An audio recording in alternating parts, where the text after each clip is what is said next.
The real Jesus, a Middle Eastern Jew who walked the dusty roads of Galilee, Jerusalem today, is living proof that God never wanted his people to look like clones. Walk through the old city, and you will pass an Ethiopian pilgrim with midnight skin, an ultra-Orthodox Jew with pale Eastern European features, a Palestinian shopkeeper with warm olive tones, an Armenian priest with a long black beard, and tourists from every continent. This is the same city Jesus knew, only 2,000 years deeper into its beautiful chaos. The face of the Holy Land has always been the face of the world, and the real historical Jesus belonged to that world completely. He was born in Bethlehem and raised in Nazareth, both small Jewish towns in the Galilee region of what is now northern Israel. He was a Middle Eastern Jew of the line of David, from the tribe of Judah. His skin was the color of the Galilean earth, olive to dark brown, weathered by sun and wind. His hair was dark and probably curly, worn to the shoulder as was common for Jewish men who had not taken a Nazirite vow. His eyes were brown, his build sturdy from years of carpentry. He looked like the people he grew up with. He looked like many Palestinians and Mizrahi Jews still do today. When he walked into a crowd, no one turned because of his appearance. They turned because of his words. The Bible itself never describes his physical appearance in detail because it was not important. What mattered was who he was and what he came to do. For even the Son of Man did not come to be served, but to serve, and to give his life a ransom for many. Mark 10:45, he lived fully within the rhythms of first-century Judaism. He was circumcised on the 8th day, Luke 2:21, presented at the temple according to the law of Moses, Luke 2:22-24, celebrated Passover every year, John 2:13, Luke 2:41, attended synagogue on the Sabbath, Luke 4:16. Wore tassels tzitzit on the corners of his garment as the Torah commanded, Numbers 15:38-39, Matthew 9:20, and taught from the Hebrew scriptures with the authority of one who loved them deeply. He prayed the prayers every Jewish child learned. Hear, O Israel, the Lord our God, the Lord is one. You shall love the Lord your God with all your heart and with all your soul and with all your might.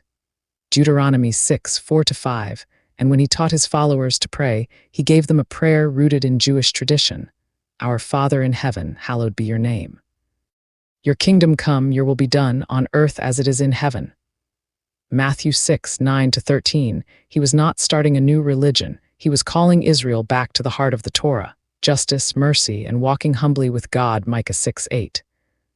Jesus kept the feasts, observed the Sabbath, and never once suggested that the law was abolished.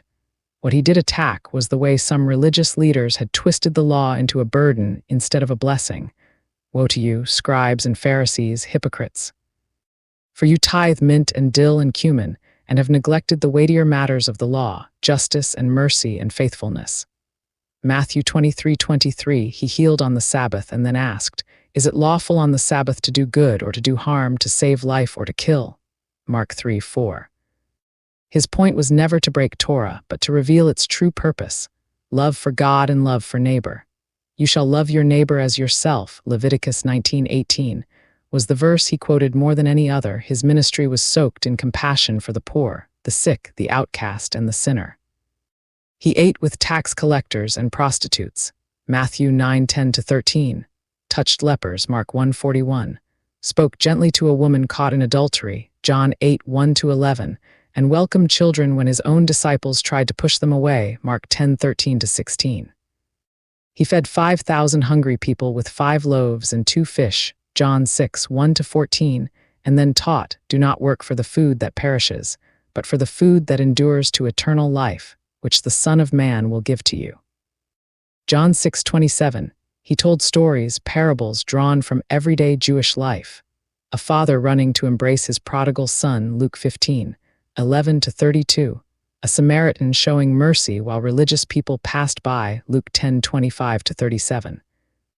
A landowner paying every worker a full day's wage regardless of when they started, Matthew 21-16. Each story turned the world upside down and revealed the heart of a God who loves without measure. He wept over Jerusalem, Luke 19:41, drove money changers out of the temple because his father's house was meant to be a house of prayer for all nations. Mark 11:17. Isaiah 56:7, and prophesied judgment on those who oppress the vulnerable while hiding behind piety. The Spirit of the Lord is upon me, because he has anointed me to proclaim good news to the poor. He has sent me to proclaim liberty to the captives and recovering of sight to the blind, to set at liberty those who are oppressed. Luke 4:18-19, quoting Isaiah 61:1-2, in the end, the religious elite and the Roman authorities conspired to kill him because his message threatened their power. He was crucified outside Jerusalem's walls, a brutal Roman execution reserved for rebels and slaves. Yet even in his dying breaths he prayed, "Father, forgive them, for they know not what they do." Luke 23:34. 3 days later his tomb was empty. Hundreds saw him alive. 1 Corinthians 15:3-8. His followers, who had scattered in fear, were suddenly transformed into courageous witnesses who turned the world upside down, peacefully, with words of resurrection and love. By this, all people will know that you are my disciples, if you have love for one another. John 13:35. The real Jesus was not a blue-eyed European with flowing blonde hair. He was a brown-skinned Middle Eastern Jewish teacher from Nazareth who perfectly fulfilled the law and the prophets, who lived with radical compassion, who spoke truth to power without violence, and who rose from the dead to prove that love is stronger than death. He still calls people from every nation, tribe, and tongue, Revelation 7:9, to follow him, not by force, not by politics, not by cultural conquest, but by the same path he walked. If anyone would come after me, let him deny himself and take up his cross daily and follow me. Luke 9:23. Come to me, all who labor and are heavy laden, and I will give you rest.